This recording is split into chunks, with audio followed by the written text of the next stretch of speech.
হ্যাঁ, ওখান থেকে সুন্দরবন জঙ্গল স্টার্টিং, একদিকে মানুষের বসবাস, একদিকে বাঘের বসবাস। হ্যাঁ, তার মধ্যে থেকে নেট ফিনিশিং করা আছে। সত্যি এই মাতলা নদীর ধারে দাঁড়িয়ে খুব সুন্দর লাগছিল, খুব নৌকার মধ্যে দুদিকে বেড করা, যারা নাইট স্টে করবেন। আমাদের এখান থেকে সুন্দরবন ছাড়া হয়, ওপারটা হচ্ছে সুন্দরবন জঙ্গল, বেঙ্গল সাইড আছে, কলসবনি গ্যাম, বঙ্গোপসাগরের মোহনা। হ্যাঁ, সুন্দরবন ট্যুর করানো হয়। আমাদের প্যাকেজ হচ্ছে বোটে থাকা খাওয়া নিয়ে স্ট্যান্ডার্ড আছে। মানে এগুলো যারা 2-2.5 ঘন্টার জন্য সাইট সিন ঘুরতে যেতে চায়। করানো হয়। এক ঝলকে দেখতে পাচ্ছেন কত সুন্দর লাগছে, তাহলে সাধারণ লাগছিল দেখতে। সময় এসেই আপনাদের এই গেস্ট হাউস বুক করতে হবে। আছে এখানে 2 জন থাকতে পারবে। ব্যালকনি থেকে আপনাদের দৃশ্যটা অসাধারণ লাগবে, সামনে ম্যানগ্রোভ গাছ আর সাথে মাতলা নদীর হাওয়া, খুব সুন্দর লাগবে। প্রথমেই বলি নিমপিট রামকৃষ্ণ আশ্রমে আপনারা কিভাবে যাবেন। প্রথমে আপনাদের একদম সকাল সকাল চলে আসতে হবে শিয়ালদা স্টেশন। সেখান থেকে সাউথের লাইনের যে দেখবেন লক্ষ্মীকান্তপুর লোকাল আছে, সেটা 8টা 15 মিনিটে ছাড়ে। সেই লক্ষ্মীকান্তপুর লোকাল ধরে রওনা দিতে হবে জয়নগর মজিলপুরের উদ্দেশ্যে। লক্ষ্মীকান্তপুর লোকাল বা নামখানা লোকাল ধরে আপনারা পৌঁছাতে পারবেন জয়নগর মজিলপুর। একদম ঠিক 8টা 15 মিনিটে ট্রেন ছেড়ে প্রায় 1.5 ঘন্টা জার্নি করে আমরা এসে পৌঁছালাম জয়নগর মজিলপুর স্টেশনে। সেখান থেকে আপনাদের 2 নম্বর প্ল্যাটফর্মে যেতে হবে। একদম প্ল্যাটফর্মের মানে স্টেশনের মাঝামাঝি দিয়ে দেখবেন একটা এরকম রাস্তা গেছে। এই রাস্তা ধরে খানিকটা হেঁটে আপনারা পেয়ে যাবেন মেন রোড। দেখুন বাজারের মধ্যেকার রাস্তা, আর চারদিকে দেখতে পাচ্ছেন তো, যেহেতু জয়নগরের মোয়া বিখ্যাত, চারদিকে কিন্তু মোয়া বিক্রি হচ্ছে। সকাল সকাল যেহেতু ট্রেন ধরে রওনা দিতে হবে, তাই এখানে এসে আগে আপনারা টিফিনটা করে নিতে পারেন। এই স্টেশনের বাইরে অনেক দোকান আছে। তারপর সামনে দেখতে পাচ্ছেন অটো দাঁড়িয়ে আছে, সেখান থেকে অটো ধরে মাথাপিছু 15 টাকার বিনিময়ে আপনারা পৌঁছে যাবেন নিমপিট রামকৃষ্ণ আশ্রমে। 15 মিনিট অটোতে জার্নি করে স্টেশন থেকে আমরা চলে এসেছি রামকৃষ্ণ আশ্রমে। দেখতেই পাচ্ছেন এটি হচ্ছে রামকৃষ্ণ আশ্রমের মেন গেট। এবারে আমরা ভিতরে প্রবেশ করব এবং আপনাদের পুরোটা ঘুরে দেখাবো। তো চলুন যাওয়া যাক। এক ঝলকে দেখতে পাচ্ছেন কত সুন্দর লাগছে, তাহলে ভাবুন পুরোটা ঘুরে দেখার সময় কতটা ভালো লাগবে।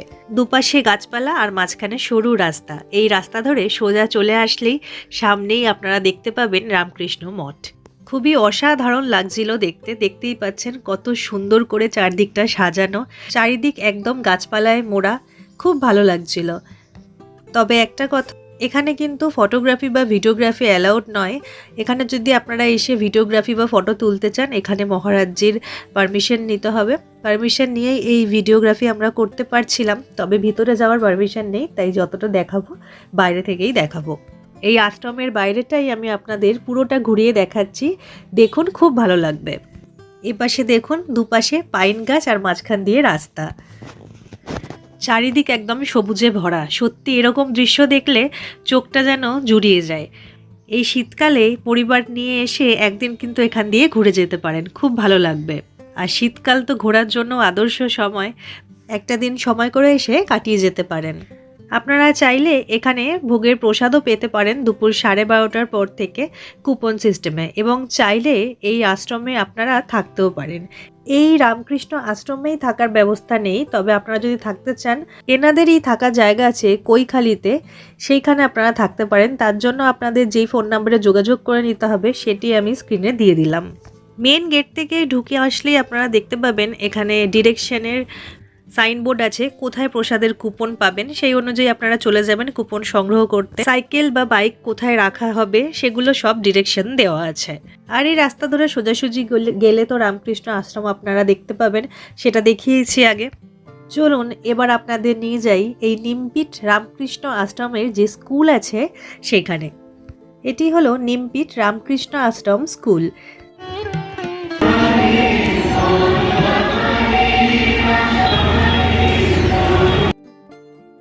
যেহেতু আশ্রমের ভিতরের ভিডিওর কোনো পারমিশন নেই, তাই বাইরে থেকে যতটুকু দেখানোর আপনাদের দেখিয়ে, এনাদের যে থাকার জায়গা আছে কৈখালি, সেইখানে সেই জায়গাটা কিন্তু অপূর্ব, গেলেই আপনারা বুঝতে পারবেন। নিমপিট আশ্রমের সামনে থেকে 40 টাকা পার হেড ভাড়া দিয়ে টোটো করে আপনাদের চলে আসতে হবে জামতলা মোড়ে।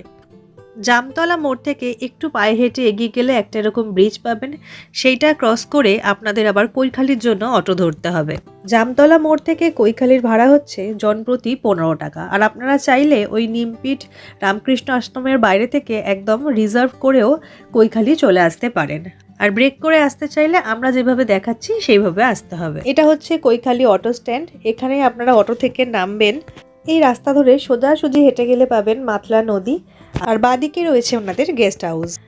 এখন দাঁড়িয়ে আছি মাতলা নদীর ধারে। কি সুন্দর লাগছে দেখুন পুরো এরিয়াটা। তো চলুন আপনাদের এবার কৈখালি যে গেস্ট হাউসের কথা বললাম সেটা দেখিয়ে আনি। অটো থেকে নেবে ওখানেই দেখিয়েছিলাম যে বাঁদিকে রয়েছে গেস্ট হাউস। তো এই যে সেই গেস্ট হাউস দেখতেই পাচ্ছেন, কৈখালি পর্যটক আবাস, পরিচালনায় শ্রী রামকৃষ্ণ আশ্রম, নিমপিঠ, দক্ষিণ 24 পরগনা, যেখান থেকে আপনাদের ঘুরিয়ে আনলাম। তো যদি আপনারা থাকতে চান তাহলে ওই নিমপিঠ রামকৃষ্ণ আশ্রমে এসেই আপনাদের এই গেস্ট হাউস বুক করতে হবে। তারপর ওনারাই আপনাদের এইখানে নিয়ে আসবেন। আমি স্ক্রিনে একটা ফোন নাম্বার দিয়ে দিচ্ছি। এই ফোন নাম্বারটিতে আপনারা যদি থাকতে চান এসে, তাহলে সপ্তাহখানেক আগে একটু যোগাযোগ করে নিতে পারেন। দেখুন আমি একটা রুম আপনাদের দেখিয়ে দিই এই পর্যটক আবাসের। এরকম দেখতে পাচ্ছেন দুটো বেড আছে। এখানে দুজন থাকতে পারবে, চাইলে আর একটা বাচ্চাও থাকতে পারে, মানে বাচ্চা নিয়ে 3 জন। আর নর্মাল একদম রুম, একটা পাখা, লাইট, এদিকে একটা চেয়ার টেবিল আর একটা আয়না, থাকার যোগ্য খুব ছিমছাম সাধারণ একটা রুম। রুমের সঙ্গে অ্যাটাচ টয়লেট পাবেন, যেখানে বেসিন, আয়না, একটা কোমোড রয়েছে। আপনাদের কোনো অসুবিধে হবে না। আর একটা ব্যাপার হচ্ছে এই রুমের ব্যালকনি। ব্যালকনি থেকে আপনাদের দৃশ্যটা অসাধারণ লাগবে। সামনে ম্যানগ্রোভ গাছ আর সাথে মাতলা নদীর হাওয়া, খুব সুন্দর লাগবে থাকতে। তবে হ্যাঁ, এই মুহূর্তে কিন্তু এখানে কোনো এসির ব্যবস্থা নেই, কারণ সাধারণত সবাই শীতকালেই আসে এখানে, তো এসির প্রয়োজন পড়ে না খুব একটা। তো এখানে এসে থাকতে চাইলে কেমন রুম পাবেন সেই জন্য আমি আপনাদের একটা রুম ঘুরে দেখালাম। আমাদের এখানে লজে 20টা ঘর আছে। এর 20টা ঘর আছে। একটা রুমে 2 জন করে থাকতে পারে, 2 জন সহ একটা বাচ্চা থাকতে পারে। তাছাড়া আমাদের আশ্রমের মন্দিরের পাশে সেখানে আরও 8টি ঘর আছে। সেখানে 4টি রুমের হচ্ছে 3টি বেড, আর 4টি রুমের 4টি করে বেড আছে। আপনাদের দেখাচ্ছি। আর এইটা হলো এই গেস্ট হাউসের ডাইনিং প্লেস, যেখানে আপনারা সবাই মিলে একসঙ্গে বসে খাওয়া দাওয়া করতে পারবেন। টিফিন, লাঞ্চ, ডিনার যাই হোক। দেখতেই পাচ্ছেন হাত ধোয়ার বেসিনও রয়েছে এখানে।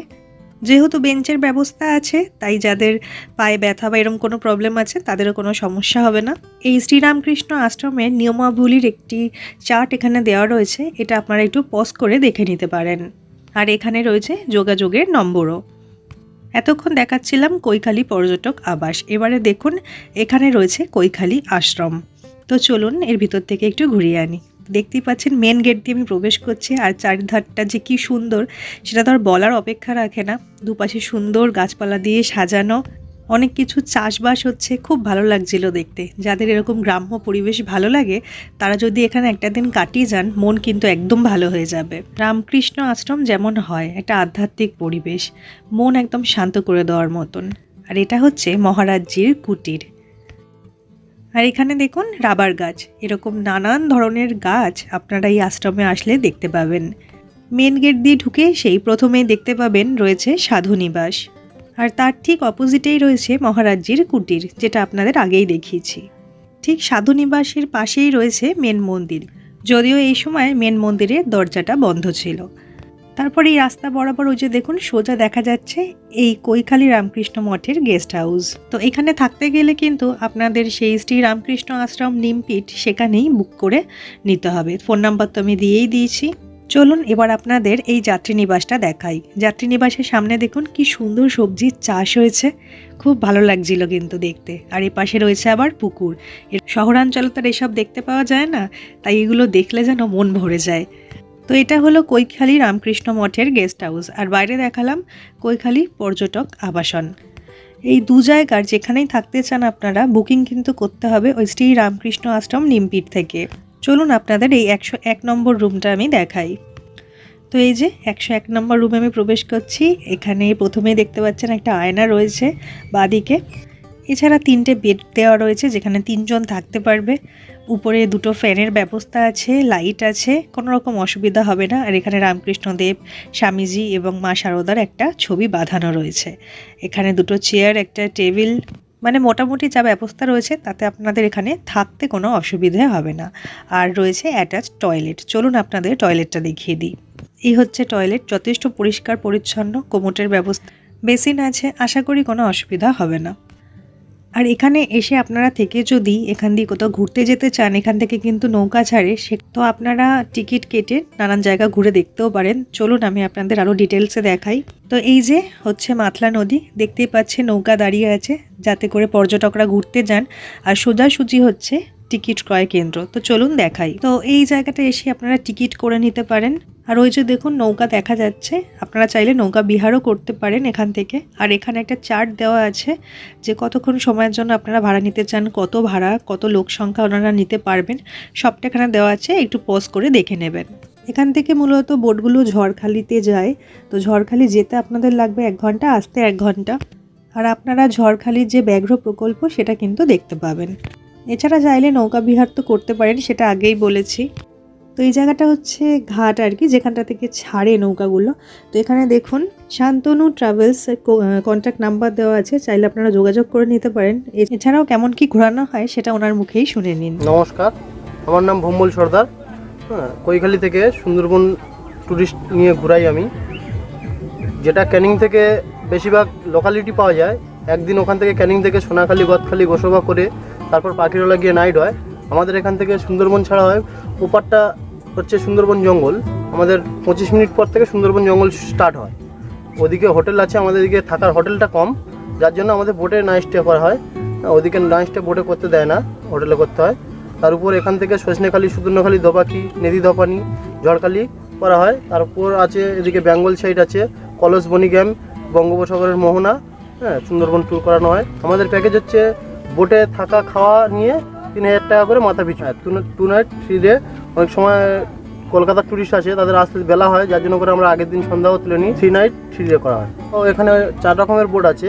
ছোট আছে 12 জনার, 18 জনার, 22 জনার, 30 জনার। এবার সেরকম রেট আছে। 2.5 ঘন্টায় একটা আছে 1400 টাকা, একটা আছে 1700 টাকা, আর 2000 টাকা, আর 2700 টাকা। এইভাবে 2.5 ঘন্টা ট্যুর করানো হয়। আবার 1.5 ঘন্টা হয়, ওটা 3টের পর থেকে, যখন ঝড়খালি ব্যাঘ্র প্রকল্পটা বন্ধ হয়ে যায় তারপর থেকে ওটা 1.5 ঘন্টা। ওই 12 জনেরটা আছে 900 টাকা, তারপরেরটা আছে 1200 টাকা, তারপর আছে 1500 টাকা, এটা 2100 টাকা। ফোর সিলিন্ডার আছে 2100। মানে এগুলো যারা 2-2.5 ঘন্টার জন্য সাইট সিন ঘুরতে যেতে চায় ঘোরানো হয় সুন্দরবনের। তখন যখন এগুলো 2.5 ঘন্টা 1.5 ঘন্টা ঘোরানো হয়, তখন সুন্দরবনের সাইডে যাওয়া হয় না, লোকাল সাইড ঘোরানো হয়। সুন্দরবন যেতে গেলে পারমিশন করতে হয়, ওটা আধার কার্ডের নাম্বার দিয়ে, নাম, বয়স, বাবার নাম দিয়ে একটা পারমিশন করে তবে সুন্দরবন ছাড়া হয়। ওটা সকালে একদিনের ছাড়া, 2 ঘন্টা 2.5 ঘন্টার জন্য হয় না। তো ওনার এই শান্তনু ট্রাভেলসের কন্ট্যাক্ট নাম্বারে ফোন করে আপনারা আরও কিছু কোয়ারি থাকলে জানতে পারেন। আর যারা এখান থেকে নাইট স্টে করে সুন্দরবনের দিক ঘুরতে যেতে চান, এই যে তাদের জন্য দেখুন ব্যবস্থা কেমন করা আছে, থাকার ব্যবস্থা। যারা এগুলো পছন্দ করেন নৌকার মধ্যে নাইট স্টে করা, তাদের জন্য তো খুব ভালো। দেখতে পাচ্ছেন দুদিকে বেড করা রয়েছে। কেমন কি খরচা পড়ে মাথা পিছু তা তো দাদা আপনাদের সবটাই বলে দিয়েছে। আর এখানে গদি আছে, তার উপরই চাদর পাতা, সুতরাং শুতে খুব একটা অসুবিধা হবে না। 5টা থেকে পুরো সুন্দরবন জঙ্গল স্টার্টিং। এটা হচ্ছে মাতলা নদী, এটা নাবি পুকুরিয়া। এই দেউলবাড়ি গ্রামের পরেই গিয়ে সুন্দরবন জঙ্গল স্টার্টিং। ওখান থেকে একটা খাড়ি ঢুকে গেছে, একদিকে লোকালিটি, একদিকে মানুষের বসবাস, একদিকে হচ্ছে বাঘের বসবাস। ওখান থেকে সুন্দরবন জঙ্গল স্টার্টিং। একদিকে মানুষের বসবাস, একদিকে বাঘের বসবাস। তার মধ্যে থেকে নেট ফিনিশিং করা আছে। সত্যি এই মাতলা নদীর ধারে দাঁড়িয়ে খুব সুন্দর লাগছিল, খুব ভালো লাগছিল পরিবেশটা। তো আপনাদের তো এখানে সবটা ঘুরে দেখালাম। এখান থেকে নৌকা বিহার অথবা নাইট স্টে করে ঘোরার কি ব্যবস্থা সবটাই জানানোর চেষ্টা করেছি। পরিবেশটা কিন্তু সত্যিই খুব সুন্দর, খুব ভালো লাগছিল। আর এই পাশে দাঁড়ান আপনাদের দেখাচ্ছি, এখানে ম্যানগ্রোভ গাছ, এই যে যেটা সাধারণত সুন্দরবন অঞ্চলে দেখা যায়। এখানে কিন্তু অনেকে পিকনিকও করছিল, তো চাইলে এখানে পিকনিকও করা যেতে পারে। তো বন্ধুরা, এই ভিডিওর মাধ্যমে আমি আপনাদের শ্রীরামকৃষ্ণ আশ্রম লিম্পিট কিভাবে আসবেন, সেখানে ভোগ প্রসাদের কি ব্যবস্থা, যদি থাকতে চান তার কি ব্যবস্থা, কৈখালি যে পর্যটক আবাস আছে এনাদের সেখানকার রুম, কৈখালি রামকৃষ্ণ আশ্রম, এছাড়াও তার পাশে মাতলা নদীতে নৌকা করে কোথায় ঘুরতে যেতে পারবেন, কেমন কি প্যাকেজ আছে, সমস্তটা ডিটেলস শেয়ার করলাম। আশা করি আপনাদের ভিডিওটা ভালো লেগেছে।